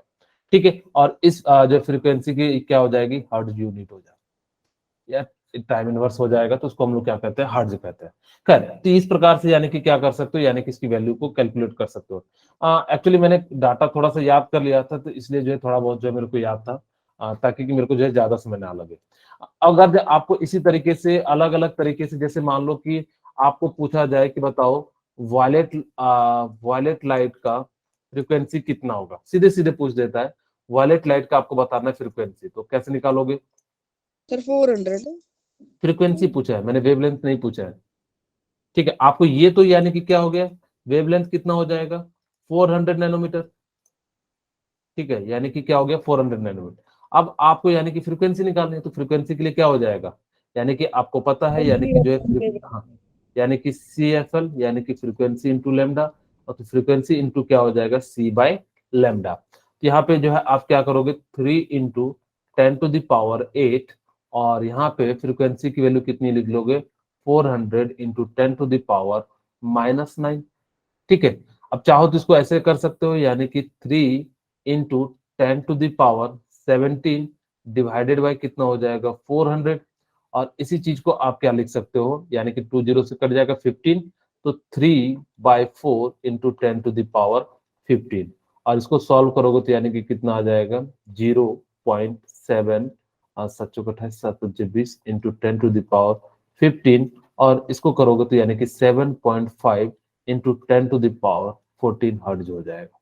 ठीक है। तो यानी कि इस प्रकार से आप क्या कर सकते हो यानी कि जो है सॉल्व कर सकते हो। ठीक है। किन्हीं को कोई दिक्कत हो तो आप लोग पूछ सकते हैं, आगे बढ़े। No sir. Yes sir. Yes चलिए सर। ठीक है। अब यहाँ पे आप लोगों के लिए जो है ब्लैक बॉडी की रेडिएशन की बात करते हैं। आज हम इस कॉन्सेप्ट को पढ़ेंगे। ये बहुत ही अच्छा सा कॉन्सेप्ट है। आपको शायद बहुत सारी चीजें जो है इसमें क्लेरिफाई नहीं होगी। आप मेरे साथ सिर्फ 10 मिनट जोड़ना, आपको सारी पॉइंट ब्लैक बॉडी से जो है कवर हो जाएगी। मेरे पढ़ाने के बाद आप लोग एक काम करना कि एनसीईआरटी बुक को पढ़ना। आपको बिल्कुल एक भी ऐसा पॉइंट नहीं मिलेगा जो कि मैंने यहाँ पे कवर नहीं किया है। ठीक है। तो आप लोगों को इस चीज को यानी कि क्या करना है यानी कि जो है आप ध्यान रखना। खैर मैं सबसे पहले आपको मैं एक छोटा सा डायग्राम बनाता हूँ।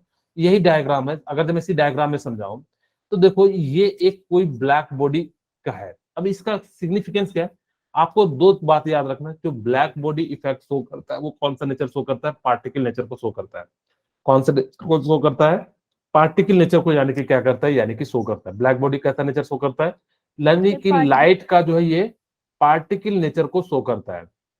ठीक है। चलिए अब यहाँ तक तो आप लोगों को समझ में आ गया कि ये जो है पार्टिकल नेचर शो करता है। अब देखो यहाँ पे हम लोगों ने क्या कर दिया कि यहाँ से हमने एक लाइट को पास कराया। ठीक है। मैं थोड़ा सा थिकनेस कम कर देता हूँ इस लाइट का ताकि कि आप लोगों को क्लियर दिखाई दे।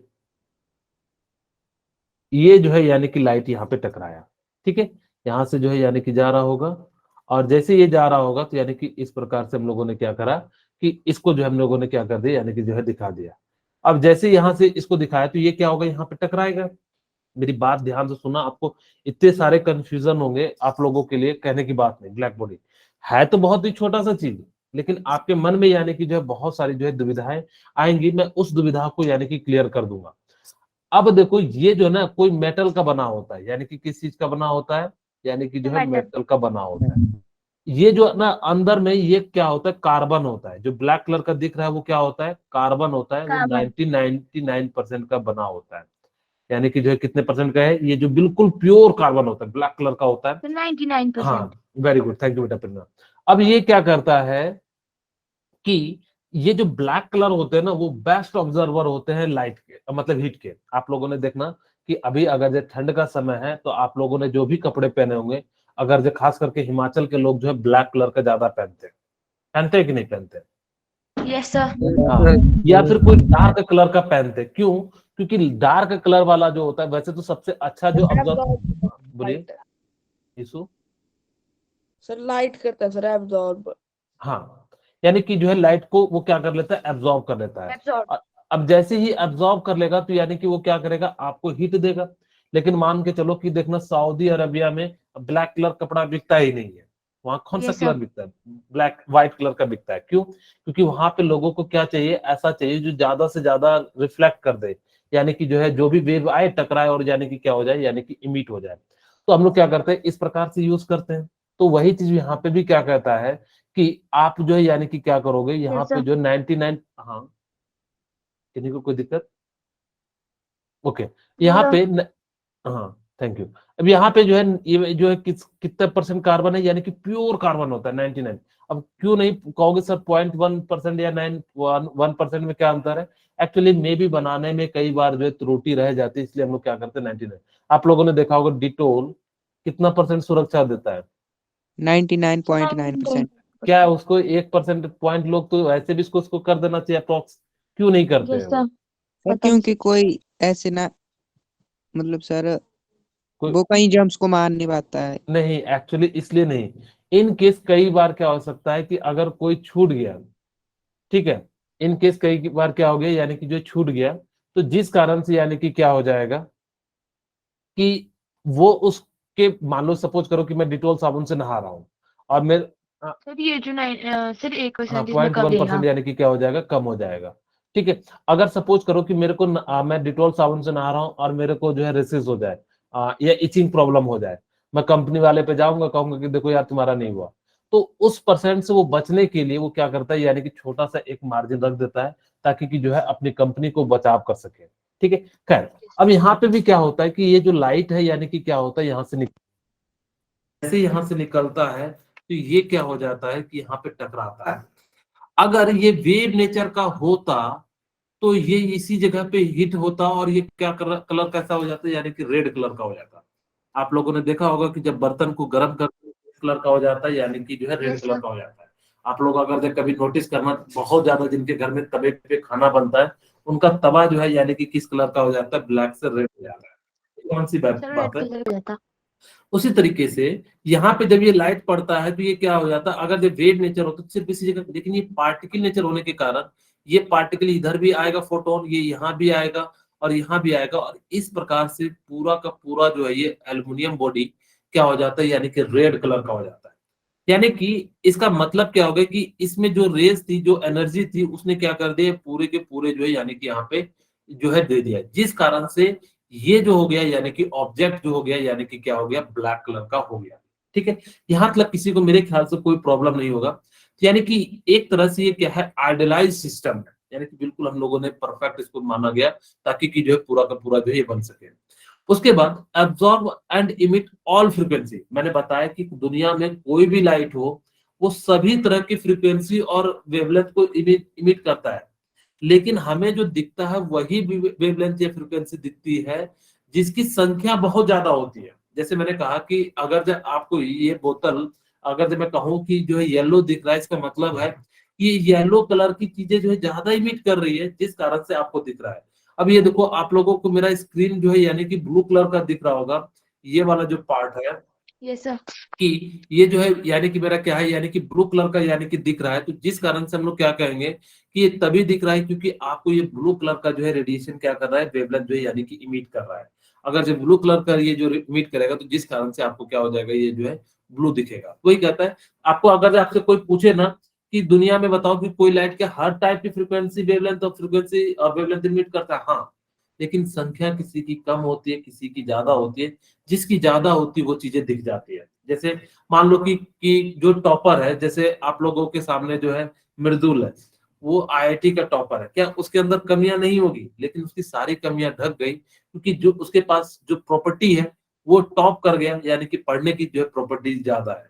तो किसी के पास यानी कि क्या होती है कि अच्छी प्रॉपर्टी होने के कारण बहुत सारी प्रॉपर्टी जो है दब जाती है, तो जिसके कारण से यहाँ पे जो है बाकी सारे जो रेड कलर के, वायलेट कलर के, इंडिगो कलर के, इनकी प्रॉपर्टी कम हो गई, जिस कारण से आपको ये दिखाई नहीं दे रहा है। Absorb regardless of the angle of incidence, यानी कि जिस एंगल पे आपने यहाँ पे दिया, यानी कि क्या हो जाएगा कि ये जो है यानी कि क्या करना शुरू कर देगा, अब्सॉर्ब करना शुरू कर देगा।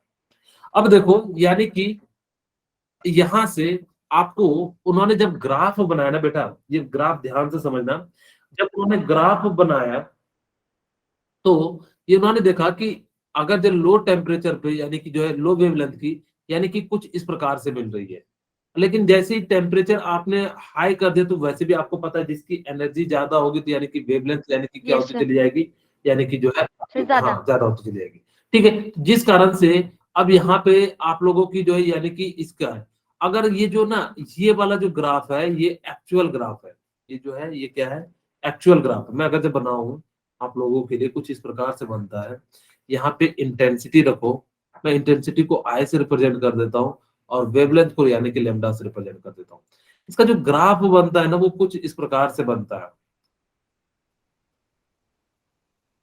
ठीक है, इसका जो ग्राफ बनता है वो क्या बनता है, यानी कि इस प्रकार से बनता है, और इसका जो ग्राफ बनता है ना वो कुछ इस प्रकार से बनता है। ठीक है, अब देखो ये जो ग्राफ आया ना ये एक्चुअल ग्राफ आया, ये जो ग्राफ आता है वो कैसा आता है, यानी कि एक्चुअल ग्राफ आता है, जबकि ये जो ग्राफ आता है यानी कि कैसा आ जाता है, थ्योरेटिकल आता है।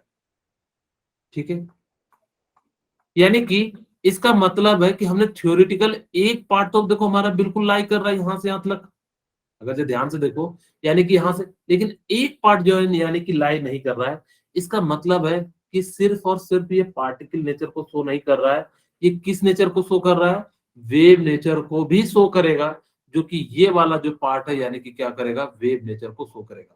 तो इसीलिए हम लोगों ने क्या कहा कि जो लाइट जो बने होते हैं वो किसके बने होते हैं, यानी कि जो है वेव नेचर प्लस यानी कि पार्टिकल नेचर के बने होते हैं।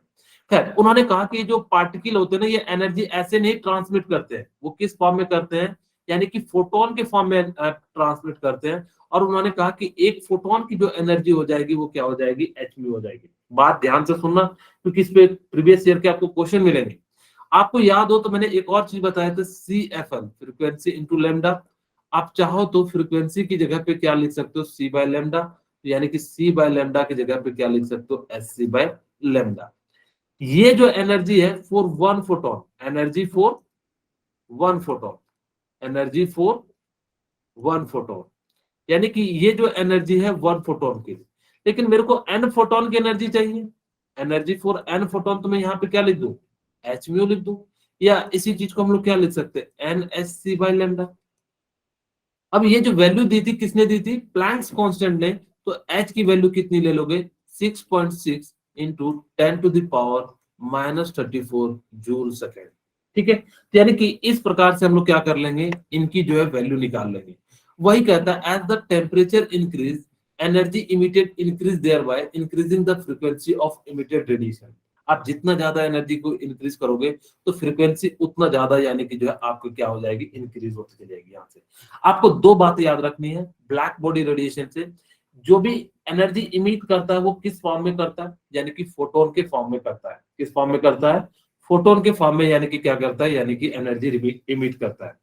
ठीक है, अब जब एनर्जी फोटोन के फॉर्म में इमिट करता है तो जिस कारण से यानी कि इसकी एक फोटोन की एनर्जी, में आगे क्वेश्चन कराऊंगा बेटा, याद रखना, आज तो मेरे पास समय नहीं है, लेकिन नेक्स्ट क्लास में जब कराऊंगा तो यानी कि एनर्जी जो है फोटोन की आपको याद रखना है, E equal to H mu. इसको हम लोगों ने फ्रीक्वेंसी की जगह पे जो ये वाला फॉर्मूला लगाओगे तो E equal to S. Yes, sir. ये एक फोटोन के लिए, तो n फोटोन के लिए कितना हो जाएगा, यानी कि n h म्यू, और यहाँ पे h की जो वैल्यू हो जाती है वो कितनी हो जाती है, यानी कि इतनी हो जाती है। खैर, मैं आज की क्लास को यही रखता हूँ, कल की क्लास में हम जी, लोग यानी कि होमवर्क। क्या करेंगे, आगे जो हम लोग बात करेंगे। ठीक है, जी